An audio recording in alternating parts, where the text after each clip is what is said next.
The greatest awliya of Allah, friends of Allah, were people that were living the nightlife out, lost. What we would say is lost.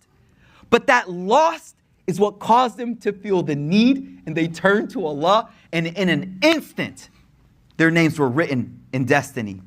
That forever now, people will remember your name with honor because of the feeling of, I need you, Ya Allah. I can't live my life like this. If your existence, your well-being, depends on something outside of you, you're a faqir, you're poor by nature. Now, there's nothing wrong with that.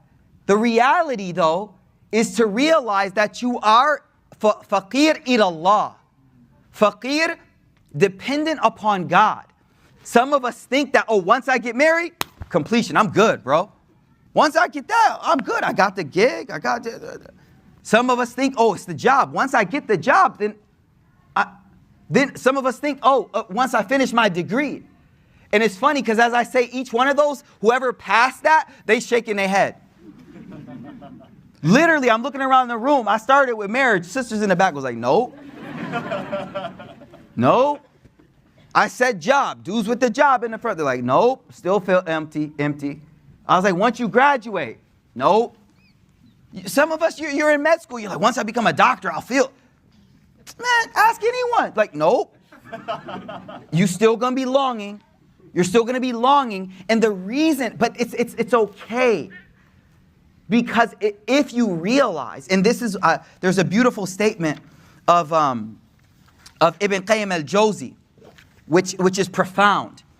He says that in the heart, and I want you to truly embrace this thought.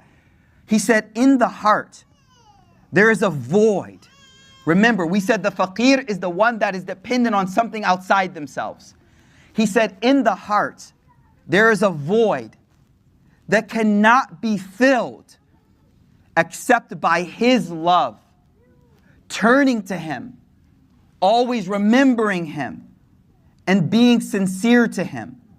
Were a person to be given, this is Ibn Qayyim speaking, were a person to be given the entire world and everything in it, that would never fill the void. That would never fill the void.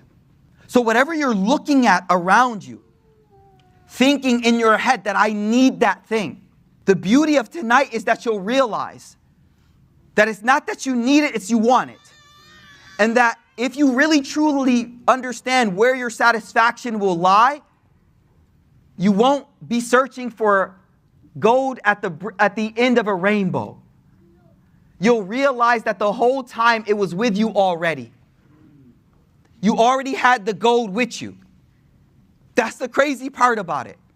You already had it with you. From the time you were young and you did that first sajda, that first time you felt close to Allah, that gold that you thought was at the end of the rainbow, you already had it with you. So the beauty of tonight is not that you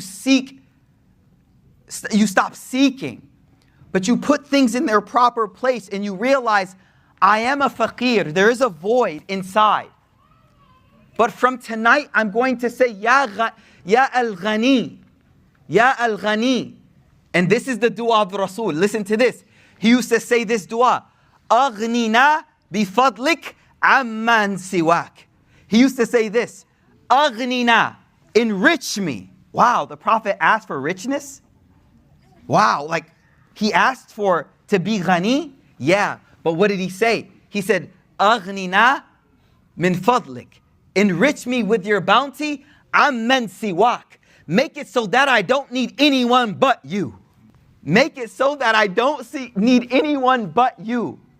And as I thought about this, my mind first went to all the things that we try to acquire. But then I realized in my life, it's always been people that I've been trying to think would fulfill my gap. That emptiness inside, some of us, we can shop. And as long as you got Amazon arriving at your door every other day, you're good. You just need that to keep coming. So a lot of us, subhanAllah, it's things that we are seeking. Like if I just get this next thing, whatever it is that you are seeking, To fill that void, you are a faqir to that thing. You are a faqir to it. And the beauty of this dua is the Prophet is teaching us, alayhi salatu wasalam, O Allah, aghnini bifadlik amman siwak. Make it so that I am enriched in a way that I don't need anyone except you. Except you. How many of us are trying to fill that void with alcohol and drugs? That emptiness. I remember this clear moment, y'all. I'm going to just get personal, okay? I remember when I first converted 22 years ago. And at that time, I used to smoke cigarettes.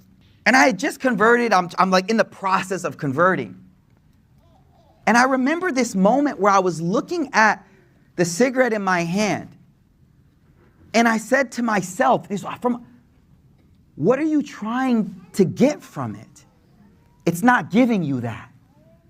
And it was in that moment that I realized that I've been trying to fill this void with pornography, with drugs, with jumping from woman to woman, with shopping. I don't know you, but I know all of us.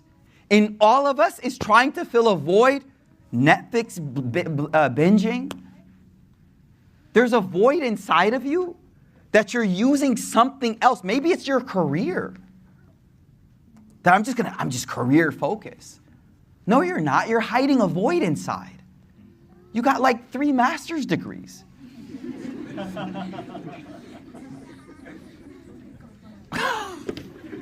Why you got 3?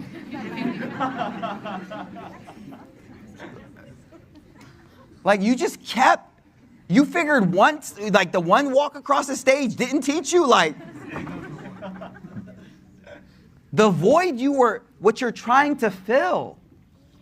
And then some of us, it's people. You know how many people I sit in a session with and they're in an abusive relationship because they think that person will complete something inside of them? It's crazy, but that's what we do. And why is this name so beautiful? Because I don't want you to feel, I want you to realize that when you recognize your need, that is the moment when you've recognized your connection with God. As long as you don't put something else there, it will connect you. And that is why. Here's the beauty. Ibn Ata Allah al-Askandari, he says, خَيْرُ أَوْقَاتُكَ. Listen closely. Sheikh, how do I get close to Allah? How do I get close to Allah? He says, خَيْرُ أَوْقَاتُكَ. Your greatest moment, your best moment, is the moment you are witnessing your need of God. Your need of Allah.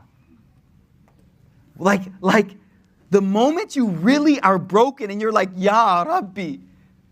The Zakaria moment. The Maryam moment. Zakaria is like, I need a child. Zakaria is like, I need a child. I need a child more than anything. I need that. Ya Allah. Now, many of us, in your mind, you're like, well, you could rationalize it. Well, you could adopt, you could do this. It doesn't matter. What matters is your heart wants it deeply. Correct? But what we're learning is that deep longing that you have is the way that you realize your closeness to God and your dependence on Allah. So Zakaria, in this moment of need, he says, Ya Allah, yarithuni wa yarithu min ali Yaqub. He says, Ya Rabbi, Ya Allah, I need a child.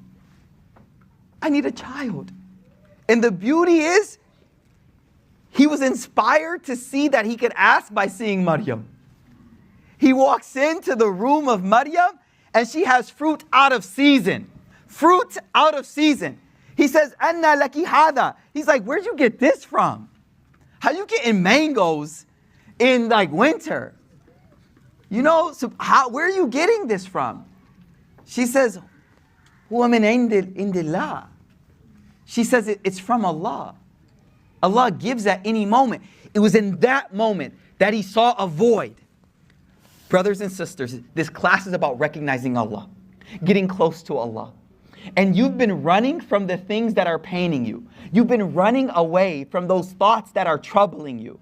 But what I want us to realize tonight is that Al-Ghani is the one that is letting you know, I know you're faqir, but when will you admit it to me? When will you stop and say, Ana faqir, Ana faqir, I am the one in need. And we turn to him because of that need. You know, this is the problem we got. Here's the deal. Some of us, since the age of 14, 13, we've been saying, I got this. I got this. I got this. But this deen and relationship with Allah requires you to have vulnerability and say, Ya Allah, I don't got it. I don't know. I can't figure it out.